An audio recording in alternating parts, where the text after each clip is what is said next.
చూస్ country delight, live better. ఇప్పుడే country delight app ని download చేసుకోండి. హాయ్ హలో నమస్తే, this is Suvarna. Welcome to Suman TV. Bigg Boss 9 ప్రతి ఒక్కరికి కూడా ఈ షో అంటే క్యూరియస్ ఉంటుంది. కాకపోతే ఈ సీజన్ ఇంకొంచెం ఇంటెన్సీ క్రియేట్ చేసింది. బికాస్ కామన్ మెన్స్ ఎంట్రీ తర్వాత బిగ్ బాస్ సీజన్ 9 మాత్రం మంచి బజ్ అయితే సొంతం చేసుకుందని చెప్పొచ్చు. టైటిల్ ఒకటి ఇచ్చారు నాగార్జున గారు. ఈసారి నార్మల్గా ఉండదు, ఓన్లీ చదరంగం అనుకుంటున్నారేమో, రణరంగం అనే హ్యాష్ ట్యాగ్తో బిగ్ బాస్ అయితే స్టార్ట్ అయిపోయిందని చెప్పాలి. Not anymore. ఈసారి double house, double dose. So ఏ సీజన్ వచ్చినా కూడా ఆ క్యూరియస్ లెవెల్స్ అనేది పెరుగుతూనే వస్తున్నాయి. బట్ ఈ సీజన్లో మాత్రం ఇటు అగ్ని పరీక్షతో లోపలికి వెళ్ళినటువంటి కామనర్స్ కావచ్చు, అలాగే సెలబ్రిటీలు కావచ్చు. సో హౌస్ మొత్తం కూడా మంచిగా హీట్గా ఉంది. ఎప్పుడు కూడా మనం ఒక హౌస్నే చూస్తాము, బట్ సీజన్ 9లో 2 హౌస్లు చూస్తున్నాం అనమాట. అటు కామనర్స్నేమో ఓనర్స్ కింద సెలెక్ట్ చేశారు, ఇటు సెలబ్రిటీస్నేమో రెంటల్స్ కింద సెలెక్ట్ చేశారు. మొత్తానికి ఫస్ట్ వీక్ ఎలిమినేషన్ అయితే అయిపోయింది. ప్రతిసారి కూడా ఏంటంటే ఒక వారం రోజుల్లో ఒకళ్ళ గురించి ఒకళ్ళు తెలుసుకోలేరు కాబట్టి ఎలిమినేషన్ అనేది ఉండదు, ఆ ప్రాసెస్ అనేది జరగదు. కానీ ఫర్ ద ఫస్ట్ టైం అని చెప్పుకోవచ్చు బిగ్ బాస్ హిస్టరీలో ఎలిమినేషన్ అనేది జరిగింది. ఫస్ట్ వీక్కే బయటకైతే ఒక కంటెస్టెంట్ని పంపించేసేసారు, సృష్టి వర్మ. మొదటి నుంచి కూడా చాలా హై ఎనర్జీతో ఇంకా ప్రూవ్ చేసుకోవడానికి తనను తను మలుచుకుంటూ వచ్చానని చెప్తూ హౌస్లోకి అడుగుపెట్టింది సృష్టి వర్మ. మొత్తానికి ఓట్స్ పడలేదని కొంతమంది అంటున్నారు, కొంతమంది ఏమో నెగిటివ్ కమెంట్స్ ఎక్కువయ్యాయి అంటున్నారు, కొంతమంది ఏమో గుడ్డు కోసమే బయటకు వచ్చేసిందా అని కామెంట్స్ చేస్తూ ఉన్నారు. అయితే ఈ వీక్ మాత్రం సృష్టి వర్మ అయితే బయటకు వచ్చేసారు. టోటల్గా కంటెస్టెంట్స్ గురించి మాట్లాడుకుంటే ఇప్పుడు ఎక్కడా కూడా కామనర్స్ సెలబ్రిటీస్ అనే భేదం అయితే లేదు. అందరినీ హౌస్ మేట్స్లానే చూస్తున్నారు ఆడియన్స్. దట్టు ప్రతి ఒక్కరు కూడా బిగ్ బాస్ గురించి క్యూరియస్గా ఎదురు చూస్తున్నారు. అంటే ఎవరు ఎలిమినేట్ అవుతారు, ఎవరు టాస్క్లు బాగా ఆడుతున్నారు, మనం ఎవరిని సపోర్ట్ చేయాలి అనే ఇంట్రెస్ట్లో మాత్రం బిగ్ బాస్ సీజన్ 9 మాత్రం చాలా క్యూరియస్ని క్రియేట్ చేస్తుందని చెప్పొచ్చు. 2 తెలుగు రాష్ట్రాల్లో ఎస్పెషల్లీ ఏంటంటే 24/7 లైవ్ స్ట్రీమింగ్ చూసిన వాళ్ళు ఉన్నారు, ఎపిసోడ్ టెలికాస్ట్ గురించి వెయిట్ చేస్తున్న వాళ్ళు ఉన్నారు. అండ్ సాటర్డే సండే అనగానే కొంచెం ఫన్ ఎలిమెంట్ కూడా ఉంటుంది కదా, నాకు సార్ రాగానే ఆ వైబ్ వస్తుంది, ఆ జోష్ వస్తుంది, ఆ ఫన్ వస్తుంది. సో ఈసారి మాత్రం సాటర్డే మాత్రం నాకు సార్ ఎనర్జీతో వైబ్ వచ్చింది, బట్ సండే మాత్రం మిరాయితో వైబ్ వచ్చిందని చెప్పొచ్చు. ఎందుకంటే తేజ సజ్జా గురించి చెప్పాల్సిన అవసరం లేదు. సో చైల్డ్ ఆర్టిస్ట్ నుంచి ఇప్పటి వరకు కూడా అందరినీ నవ్విస్తూనే, ఎంగేజ్ చేస్తూనే, ఎంటర్టైన్ చేస్తూనే ఉన్నాడు. రీసెంట్గా మిరాయి సక్సెస్తో ఒక రేంజ్లో ఉందన్నమాట. సో అండ్ దట్టు తేజ సజ్జాతో పాటు హీరోయిన్ రితికా నాయక్ నిజంగా వైబ్ ఉంది. బేబీ మాత్రం ఖచ్చితంగా ఈ బేబీ వల్లే మాత్రం అందరికీ వైబ్ ఉందని చెప్పుకోవచ్చు. సో ఎప్పుడైతే హౌస్లోకి వీళ్ళిద్దరూ ఎంటర్ అయ్యారో అప్పటి నుంచి కూడా ఇంకొంచెం జోష్ పెరిగింది, అటు హౌస్ మేట్స్లో కూడా ఎనర్జీ పెరిగింది. అండ్ కొద్దిగా టాస్కులతో కొంచెం నవ్విస్తూ కామెడీ జనరేట్ అయితే అయ్యిందని చెప్పొచ్చు. సండే ఎపిసోడ్కి మాత్రం వీళ్ళిద్దరు రావడం వల్ల ఇంకొంచెం ఎనర్జెటిక్గా అనిపించింది షో. అండ్ కొంచెం ఇదంతా కొంచెం పక్కన పెట్టేస్తే ఫస్ట్ ఆఫ్ ఆల్ హౌస్లో చూస్తున్నటువంటి టాస్క్లు కావచ్చు, వాళ్ళు ఒకరికొకరికి జరుగుతున్న గొడవలు కావచ్చు, అందరికీ క్యూరియస్గా ఉంటుంది. బిగ్ బాస్ హౌస్ గురించి అందరికీ ఎందుకు క్యూరియస్ ఉంటుందంటే వాళ్ళల్లో వాళ్ళే గొడవలు పడాలి, వాళ్ళల్లో వాళ్ళే ప్రేమించుకోవాలి. అండ్ తర్వాత ఏంటంటే ఏదైనా టాస్క్లు వస్తున్నా కూడా ఒకరికొకరు హెల్ప్ చేసుకోకూడదు, వాళ్ళ పొటెన్షియాలిటీ బయట పెట్టాలి, వాళ్ళ బిహేవియర్ ఏ విధంగా ఉంటుంది. వితౌట్ మాస్క్ అక్కడ పర్ఫామ్ చేయాల్సిన సిచ్యువేషన్స్ మనం చూస్తూ ఉంటాము. సో చాలామంది ఇంకా కొన్ని మాస్కులతోనే ఆడుతున్నారని అంటున్నారు, కొంతమంది మాత్రం మాస్క్ లేకుండా ఆడుతున్నారు అంటున్నారు. అండ్ ఒక్కొక్కరి గురించి వద్దాము. కామనర్స్లో ఏంటంటే చాలా పర్సన్స్ గురించి మాట్లాడుకుంటాం, బట్ కొంచెం పెక్యులర్గా డిఫరెంట్గా ఉంటే మాత్రం ఫస్ట్ మాట్లాడుకుంటాం కదా. అందులో మాత్రం ఫస్ట్ ప్లేస్లో ఉండేది మన మాస్క్ మెన్ అనమాట. కొంచెం కామెడీగా గుండంకులు అంటున్నారు, సో అలా అనద్దని ఫ్యాన్స్ ఫీల్ అవుతున్నారు. బట్ మాస్క్ మెన్ మాత్రం ఒక్కసారిగా హైపోతున్నాడు, ఒక్కసారిగా లో అవుతున్నాడు, ఒక్కసారిగా గొడవ పడుతున్నాడు, ఒక్కసారిగా పాయింట్లు చెప్తున్నాడు అంటున్నారు.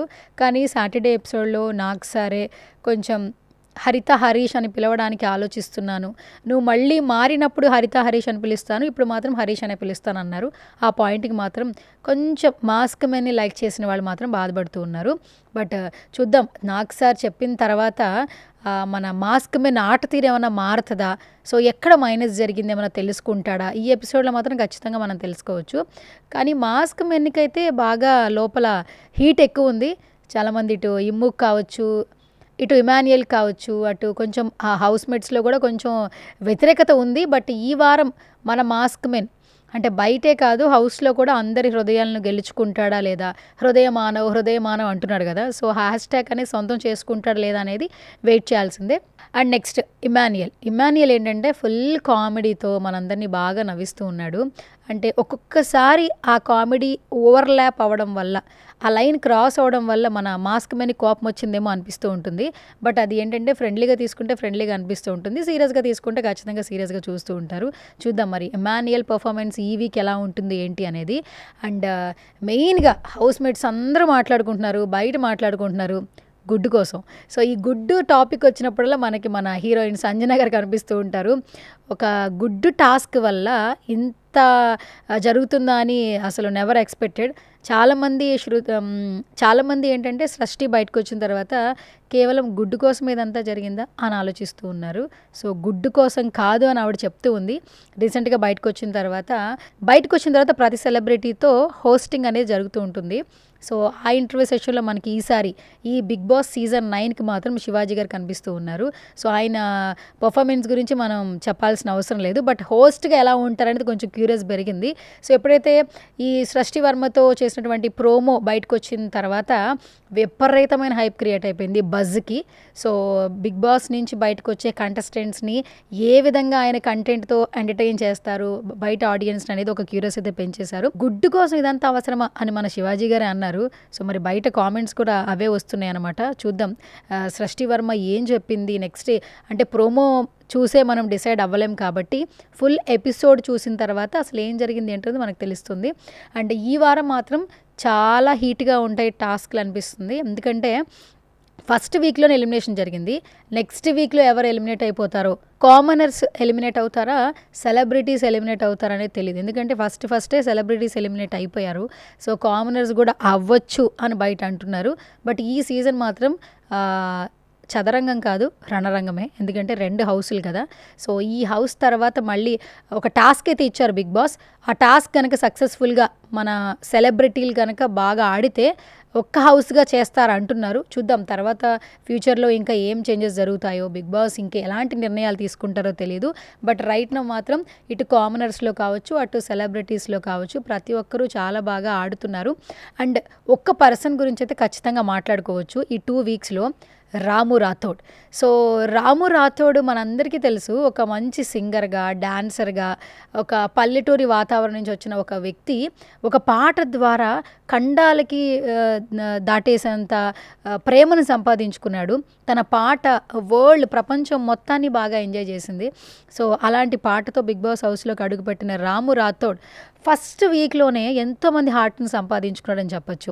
ఎందుకంటే టాస్క్ ఏది ఇచ్చినా కూడా చాలా హంబుల్గా ఉంటూ, చాలా నిదానంగా, ఎక్కడా కాంట్రవర్సీ లేకుండా, హై పిచ్తో మాట్లాడకుండా అందరి హృదయాలను అయితే సొంతం చేసుకున్నాడు. ఎస్పెషల్లీ ఆ టాస్క్తో చాలామంది ప్రేమనైతే గెలుచుకున్నాడని చెప్పొచ్చు రాము రాథోడ్. సో బయట ఎక్కడ చూసినా కూడా రాము రాథోడ్కి ఇంకా ఫ్యాన్ బేస్ పెరిగింది. చూద్దాం ఇంకా నెక్స్ట్ వీక్ ఎలాంటి టాస్కులు బిగ్ బాస్ హౌస్లో జరుగుతాయి, ఎవరు ఎలిమినేట్కి సిద్ధమవుతారు. ఇప్పుడైతే చాలా క్యూరియస్ ఉంది. కామన్ మెన్ బయటకు వెళ్ళిపోతారేమో అని most of the people expect చేస్తున్నారు. బట్ సెలబ్రిటీలే రావచ్చు అని కూడా కొంతమంది కమెంట్ చేస్తూ ఉన్నారు. బట్ ఈసారి బిగ్ బాస్ 9 మాత్రం ఫుల్ ఎంటర్టైన్మెంట్తో, డబుల్ ధమాకా అన్నట్టు 2 హౌసెస్తో. సో ఆల్ కంటెస్టెంట్స్ అయితే మనల్ని బాగా ఎంజాయ్ చేస్తున్నారు. ఆల్ కంటెస్టెంట్స్ అందరూ కూడా మనం ఎలా ఎంజాయ్ చేస్తామో అలాంటి కంటెంట్ అయితే ఇవ్వడానికి ట్రై చేస్తూ ఉన్నారు. చూద్దాం నెక్స్ట్ వీక్కి ఎవరు ఎలిమినేట్ అవుతారనేది. సో మీకు ఒక పర్సెప్షన్ ఉంటుంది కాబట్టి బిగ్ బాస్ ఆల్మోస్ట్ చాలామంది చూస్తున్నారు, ఓటింగ్ చేస్తున్నారు, చాలామంది కామనర్స్ని కూడా సపోర్ట్ చేస్తూ ఉన్నారు, పాజిటివ్ కమెంట్స్ పెడుతున్నారు. కాబట్టి నెక్స్ట్ వీక్ ఎవరికి బాగా ప్లస్ అవుతుంది, ఎవరికి కొంచెం మైనస్ అవుతుంది అనుకుంటే మాత్రం కింద కమెంట్ సెక్షన్లో కమెంట్ చేయండి.